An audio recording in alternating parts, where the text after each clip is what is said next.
With us today is Bawa Jain, and if I gave you the full bio of Bawa, it would take the rest of this episode. So I'm just going to short it for you. He's the Secretary General of the Millennium World Peace Summit of Religious and Spiritual Leaders that opened at the United Nations in August 2000. He's a visionary leader in the interfaith movement throughout the world. He serves as the trustee of the Council of the Parliament of World Religions. He was its vice chair. He's active in the United Religions Initiatives. He convened the Indo-Pakistani Dialogue Forum in the late 80s. He's been a counsel to governmental, business, and religious organizations on deeper involvement in interfaith activities and global activities.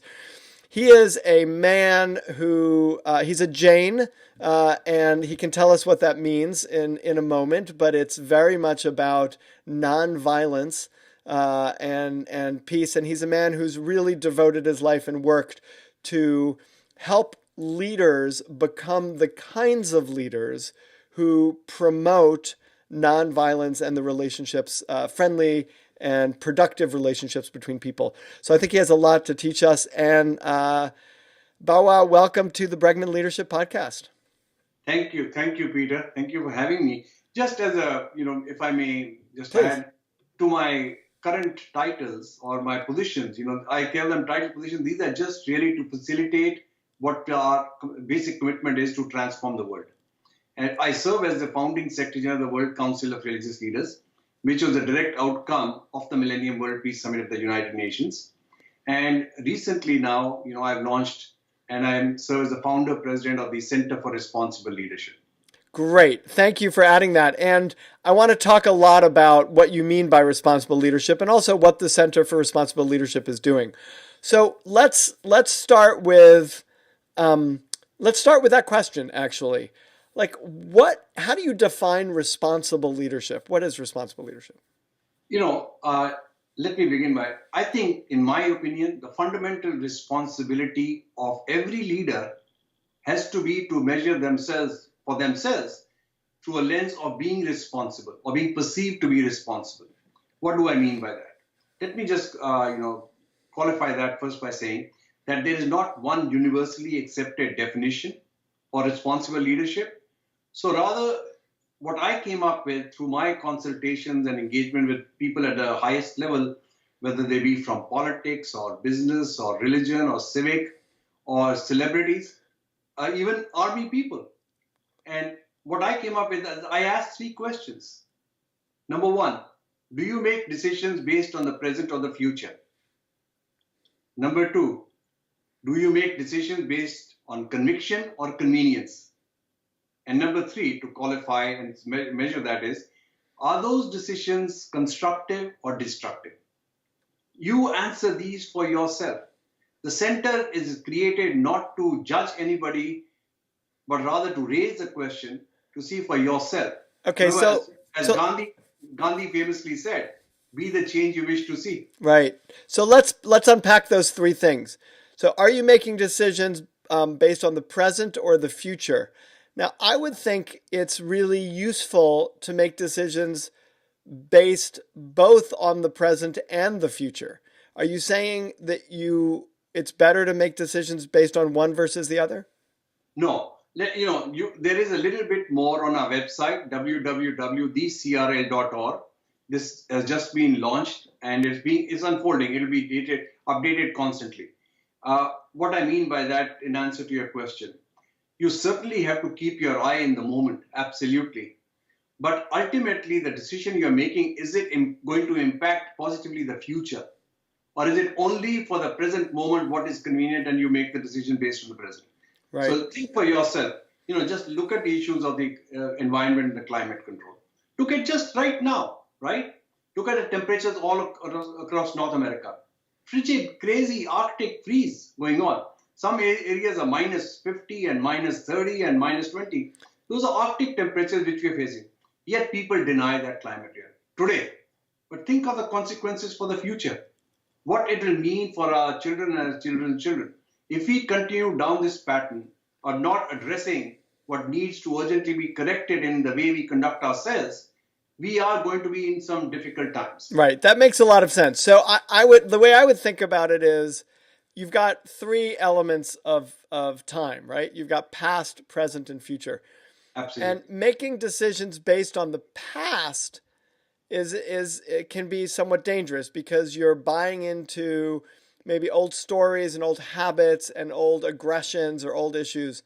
And I feel like it's challenging, right? Because we would like to be informed by the past. I mean, you have a strong faith, and the stories of the faith. I mean, I am Jewish and have faith, and the stories of that faith which come from the past inform my present and my future. So there it feels like there's a conversation, and it's true for leaders and organizations, that I could come in and want to change an organization, but unless I respect where the organization has come from in the past, it's very, very hard for me to lead people into a future. It's very hard to go into an organization and say, forget about the past, ignore the present. We're going to really focus on what we're going towards.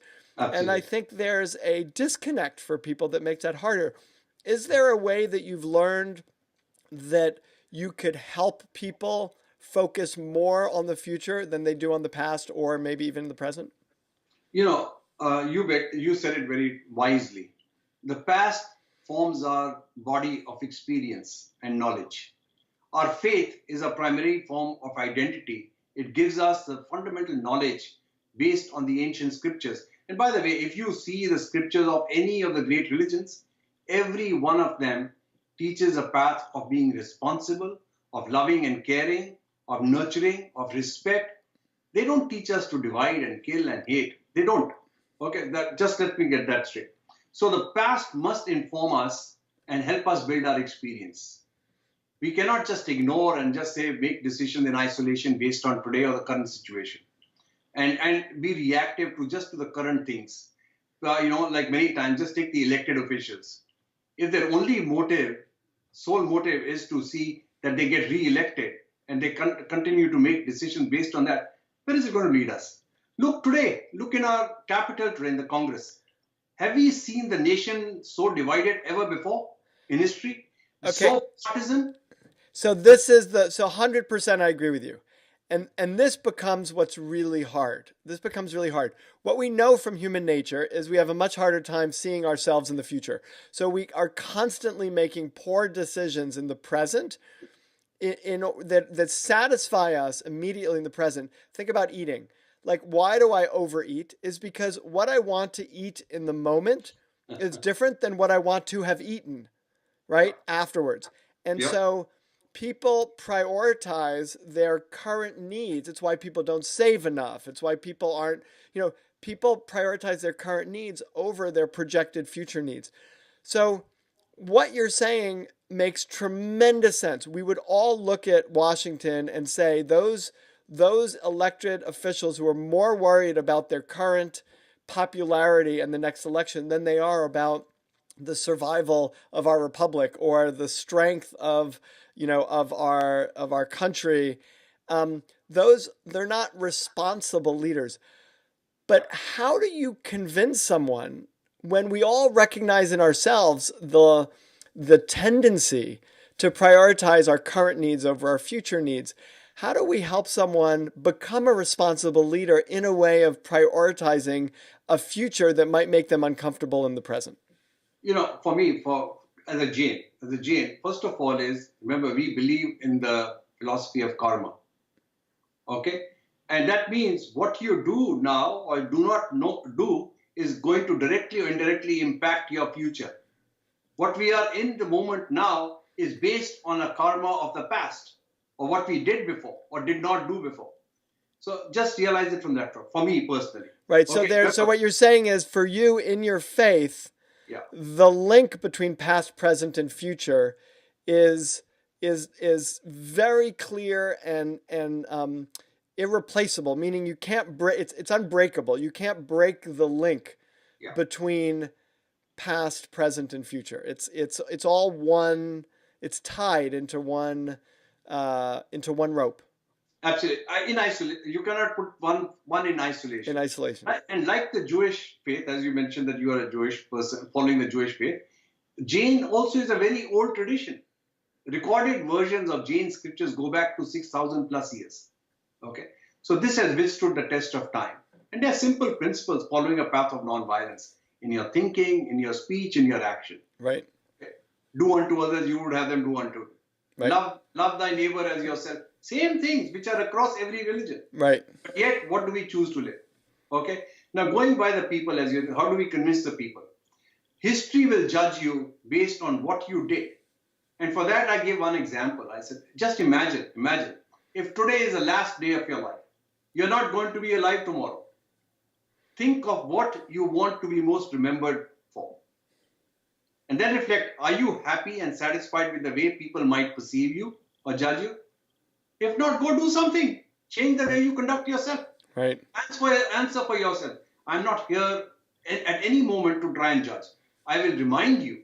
I will make you aware. And then you be the judge to see how you want to remember.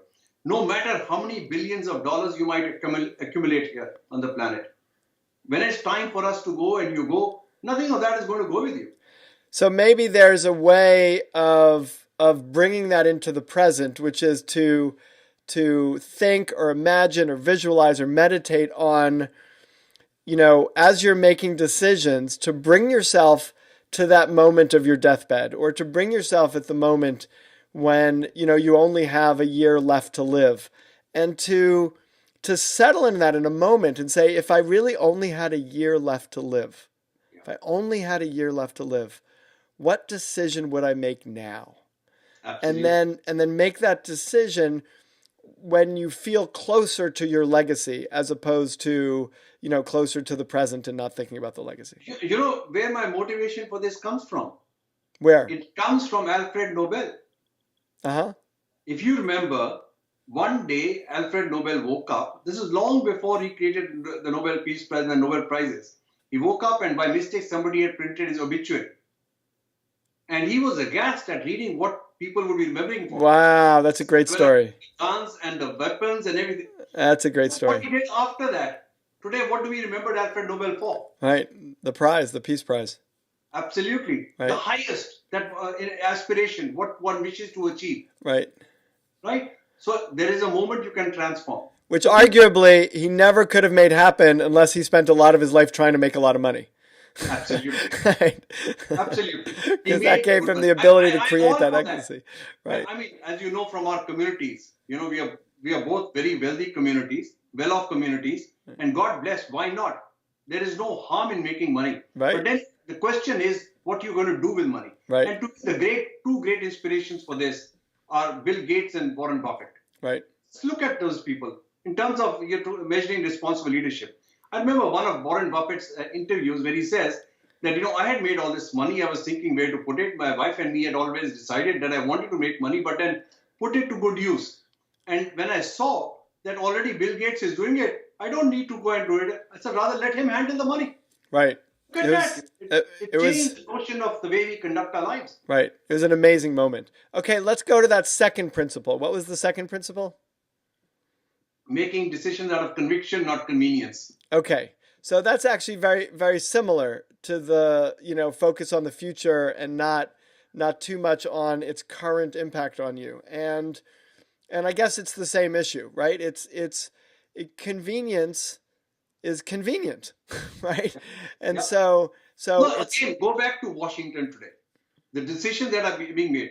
Everybody with a basic amount of common sense knows what is the truth, what is reality or not. Right. And yet, what is the decision-making process from the people who are our elected leaders? Right. And by the way, this is the most powerful country in the world. There is no better country than America, in my opinion. I would rather not be anywhere else but in this country. Right. This is great. Right? But the way we are conducting ourselves today is not doing our forefathers and our founding fathers any good. They must be squirming in their graves as to the way we are conducting ourselves, the way American leadership is perceived around the world today. How can you lie in the face of people in the lens and think that people are stupid? They're not. Right. And so in a sense, we have to be so clear on our conviction that it outweighs the temptation of our convenience. right? We Yeah, have to there will care always be so temptations. deeply.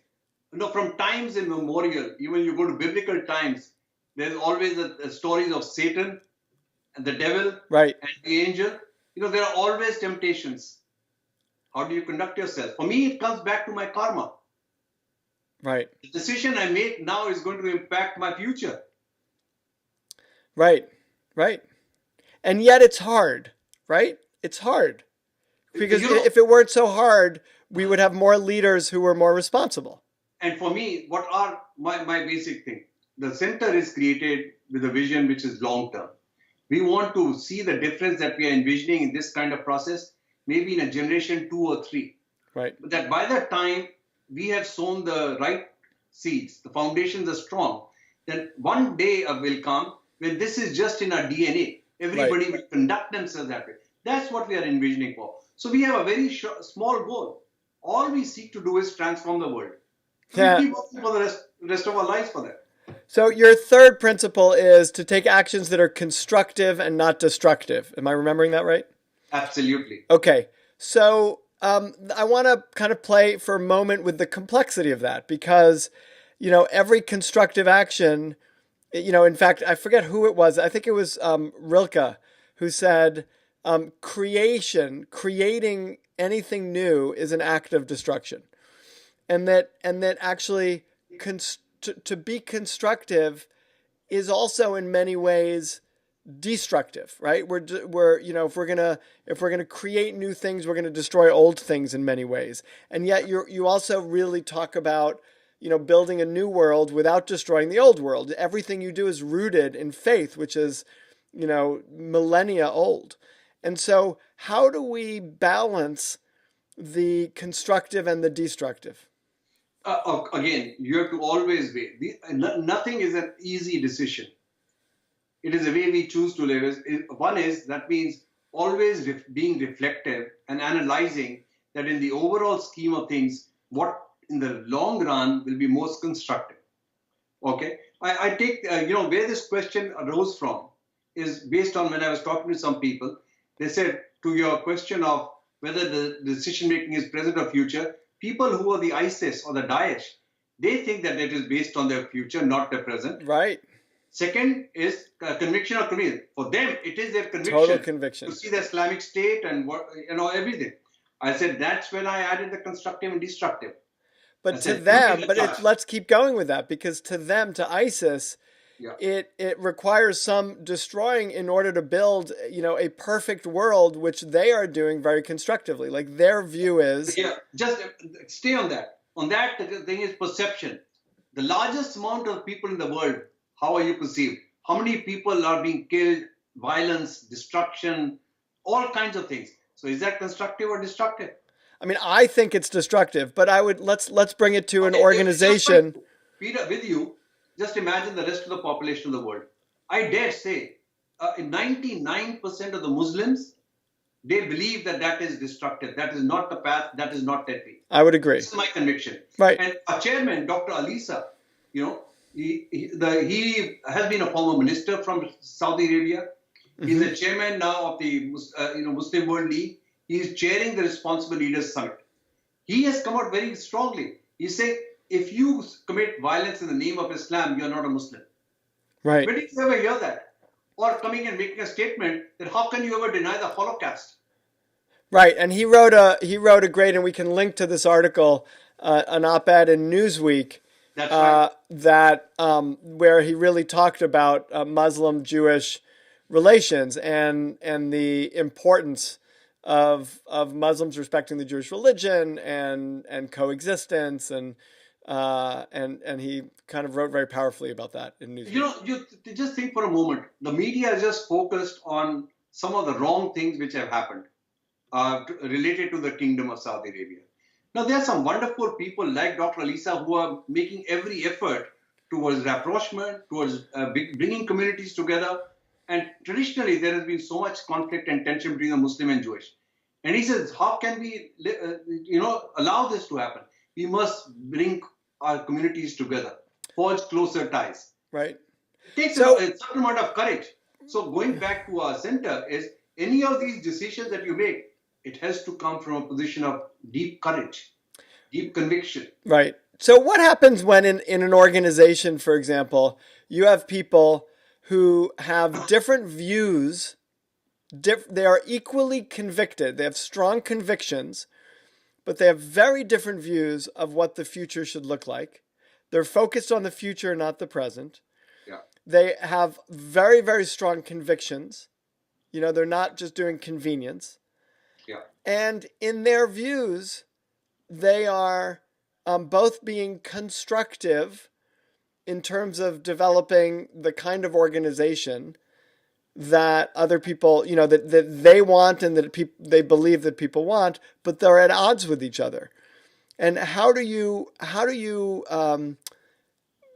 kind of bridge that gap? You've spent your life bridging gaps. So how do you bridge that gap so that everybody kind of gets the same view of the future and is convicted in alignment? I mean, they have convictions in alignment that allows their constructive. I'm laughing because I'm reminded of a story a dear rabbi brother of mine told me. He says, Bawa, there was one rabbi who was stranded on an island. And for years, nobody discovered him. After many years, when they discovered him, and people saw there were 2 houses of worship, and they say, Rabbi, you're one person. Why 2 houses of worship? He says, this one is for me, that's for my enemy. That is the state of our being. We are in conflict within ourselves constantly. It is very good to be in conflict within ourselves, provided we can learn from the experiences and make decisions which are based on the collective good for the majority of the people. There will never be a utopia that everybody will agree to everything. And isn't that the great challenge, though, of defining the collective good? Absolutely. That's why we always say, there are two conditions here, 2 fundamental things. One is adequate knowledge. Many a time we do not have adequate knowledge.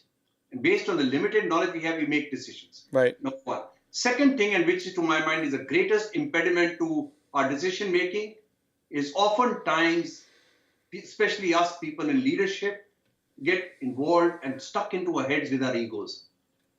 We have decided that's the right way. I don't care what happens to anybody else. I'm just going to stay with it.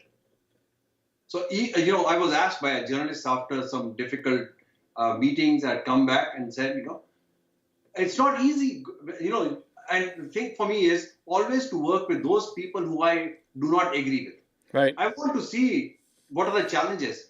So one of the principles which I learned, and God bless his soul, from my former mentor, the UN Secretary Kofi Annan, mm-hmm. he said, you have to listen with your entire body, not just with your ears. Right. Oftentimes, just having the patience to listen, allowing the person to express themselves, that they are heard, then will give you a better understanding and also build certain trust. So we have to be very methodical and patient if we want to see any change. These things are not going to happen overnight. Right. So we are not while we are absolutely focused on immediate results, we do want to see some immediate changes, but we must keep our eye on the ball for the long term as well and see how we can bring them into some kind of a rapprochement or cohesion, work.